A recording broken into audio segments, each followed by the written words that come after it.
नमस्ते और स्वागत है आप सभी का। आज हम एक ऐसी महान हस्ती के बारे में बात करने जा रहे हैं जिन्होंने दुनिया को प्रेम, समानता और एकता का संदेश दिया। वो थे सिख धर्म के संस्थापक और पहले गुरु श्री गुरु नानक देव जी। हर साल कार्तिक पूर्णिमा के दिन उनका प्रकाश पर्व पूरी श्रद्धा और उल्लास से मनाया जाता है। गुरु नानक देव जी का जीवन स्वयं में एक अद्भुत पाठ है।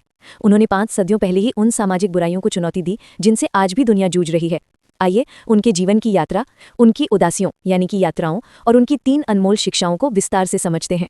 गुरु नानक देव जी का जन्म 15 अप्रैल 1569 को अविभाजित पंजाब के तलवंडी नामक गांव में हुआ था, जिसे अब ननकाना साहिब के नाम से जाना जाता है। बचपन से ही उनके चेहरे पर एक अद्भुत तेज और मन में ईश्वर के प्रति गहरा लगाव था।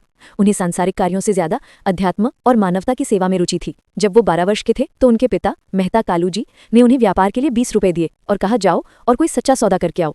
नानक देव जी ने उन पैसों से भूखे साधियों और फकीरों के एक समूह के लिए भोजन खरीदा और उन्हें खिला दिया। जब उनके पिता ने पूछा कि उन्होंने क्या सौदा किया तो उन्होंने कहा, भूखों को भोजन कराना ही सबसे सच्चा सौदा है। ये घटना हमें सिखाती है कि सेवा और परोपकार ही जीवन का असली धन है। 30 वर्ष की आयु में गुरु नानक देव जी ने अपने आध्यात्मिक संदेश को दुनिया तक पहुंचाने के लिए लंबी यात्राएं शुरू की, जिन्हें उदासी कहा जाता है। उन्होंने पैदल ही भारत, श्रीलंका, तिब्बत और मध्य पूर्व के कई हिस्सों की यात्रा की। इन यात्राओं का उद्देश्य था लोगों को एकता, समानता और ईश्वर की सर्वव्यापकता का संदेश देना। गुरु नानक देव जी की शिक्षाओं का केंद्र बिंदु था कि ईश्वर एक है। उन्होंने सिखाया कि भगवान न तो किसी मूर्ति में कैद है और न ही किसी विशेष स्थान पर, वो हर कण में मौजूद है। उनका संदेश स्पष्ट था, न कोई हिंदू न कोई मुसलमान, सब एक ही परमात्मा की संतान है। उन्होंने जात-पात, अंधविश्वास और अनावश्यक कर्मकांडों का घोर विरोध किया। गुरु नानक देव जी ने सफल और नैतिक जीवन के लिए 3 मुख्य सिद्धांतों पर जोर दिया। ये आज भी सिख धर्म के आधारस्तंभ है। नाम जपो, इसका अर्थ है सच्चे हृदय से ईश्वर के नाम का स्मरण करना।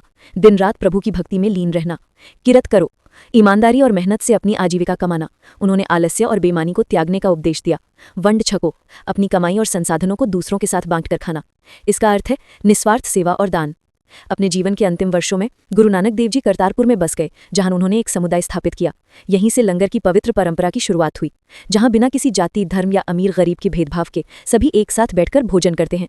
ये समानता और सेवा का सर्वोच्च प्रतीक है। 22 सितंबर 1539 को उन्होंने करतारपुर में ही अपने नश्वर शरीर का त्याग किया और भाई लहणा जी को अपना उत्तराधिकारी बनाया, जो बाद में गुरु अंगद देव जी कहलाए। गुरु नानक देव जी का जीवन और उनकी शिक्षाएं आज भी हमारे लिए एक मार्गदर्शक प्रकाशस्तंभ है।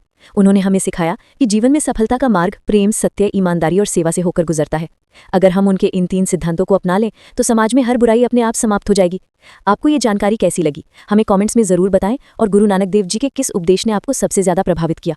इस वीडियो को लाइक करें, शेयर करें और हमारे चैनल को सब्सक्राइब करना ना भूलें, ताकि आप ऐसी और ज्ञानवर्धक कहानियां देख सकें। धन्यवाद।